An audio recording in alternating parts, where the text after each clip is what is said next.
হাই friends, মই গীতাঞ্জলি তেজলৈ আপোনালোকক নিমন্ত্ৰণ জনাইছোঁ।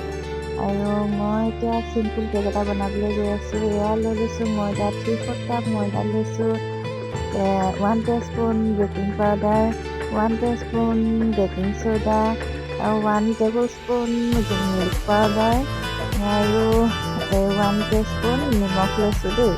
আৰু গোটেইখিনি মই এতিয়া চালি ল'ম। চালি ল'লে কি হয়, গোটেইখিনি মিহলি হৈ যায় নহ'লে। সেইটো কাৰণে আৰু কিবা কিবি বেয়া বস্তু থাকিলেও চালনীখনত লৈ যাব, সেয়ে চালি ল'লোঁ। আৰু এতিয়া মোৰ এইখিনি এতিয়া মিহলি কৰাৰ পিছত মই এতিয়া আঁতৰাই থৈ দিম। এতিয়া মই এইখিনি সামগ্ৰী এতিয়া 1 কেজি ওজনৰ কেকটো বনাম যেতিয়া, সেইটো কাৰণে মই 3টা ডিম লৈ লৈছোঁ। 1 কেজি ওজনৰ বনাবলৈ হ'লে 3টা ডিম ল'ব লাগে। এইটো মই ডিমৰে কেক বনাইছোঁ। আৰু আপোনালোকে হয়তো জানেই, কিন্তু তথাপিতো মই কেনেদৰে বনাইছোঁ নহয়নে, তাকে বোলো দেখাওঁ, সেয়ে আপোনালোকক দেখাবলৈ গৈ আছোঁ। সেয়েহে এতিয়া মই ইলেক্ট্ৰিক গ্ৰাইণ্ডাৰে মিহলাই ল'ম। আপোনালোকে হাতেৰেও মিহলাব পাৰে। এতিয়া মই লৈ চেনিখিনি কি হ'ল, চেনিখিনি মই মিক্সাৰ গ্ৰাইণ্ডাৰত গুড়ি কৰি লৈছোঁ। গাড়ীত লৈ লৈছোঁ মই 1 টেবুল স্পুন চেনি লৈ লৈছোঁ, গুড়ি চেনি লৈ লৈছোঁ। আপোনালোকে এনেকৈ একাপ লৈ ল'ব গুড়ি চেনি। আৰু মই 1 কেজি ওজনৰ বনাইছোঁ, গতিকে ইয়াতে কাটি দিছোঁ। আপোনালোকৰ মতে দিব। যদি চেনি কম খায় আপোনালোকে চেনি কমকৈ দিব। আৰু এই নিয়মত এইটো দিছোঁ আৰু জোখৰ ইয়াত মই মিক্সাৰত মাৰি লৈছোঁ।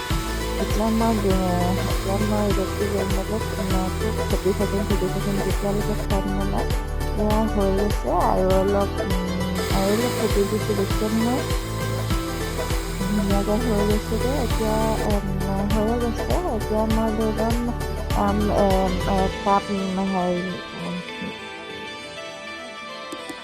ল'ম একাপ ৰিফাইন তেল। ৰিফাইন তেলখিনি আকৌ লৈ কিনে আকৌ বিট কৰি কিনে এইখিনি তাৰপিছত এতিয়া মিহলোৱা সামগ্ৰীখিনি এতিয়া মই ইয়াতে ইলেক্ট্ৰিক গ্ৰাইণ্ডাৰে অলপ অলপকৈ দি থাকিম। গোটেইখিনি একেলগতে দি দিলে ভাল নহ'ব, সেইটো কাৰণে অলপ দি মেলি মই বিট কৰি থাকিম। আৰু এয়া হৈয়ে গৈছে আৰু গোটেইখিনি বিট কৰাৰ পিছত আপোনালোকে চাব মানে কিমানটো বিট কৰিব লাগে। হৈ যোৱাৰ পিছত মই বাটাৰ পেপাৰ লগাই পিনি এইটো মই ইয়াতে দি দিলোঁ। আপোনালোকে দেখাবলৈ নহ'লে বাটাৰ পেপাৰ পেপাৰটো লগোৱাৰ পিছত এইখিনি মই ইয়াতে দি দিম। এতিয়া মই চচপেন এটা আগতে অকণমান 3 মিনিট আগতে গৰম কৰি থৈছোঁ। ইয়াতে মই এতিয়া চচপেনটোতে ভিতৰতে এটা দি দিম। দি দিয়াৰ পিছত এয়া কেকটো হৈয়ে গ'ল দেখিছেনে। আৰু এয়া মই কাটিলোঁ, কিমান ধুনীয়া হ'ল দেখিছেনে। যদি ভাল পায় ছাবস্ক্ৰাইব কৰি দিব। আজিলৈ আহিছোঁ, বাই।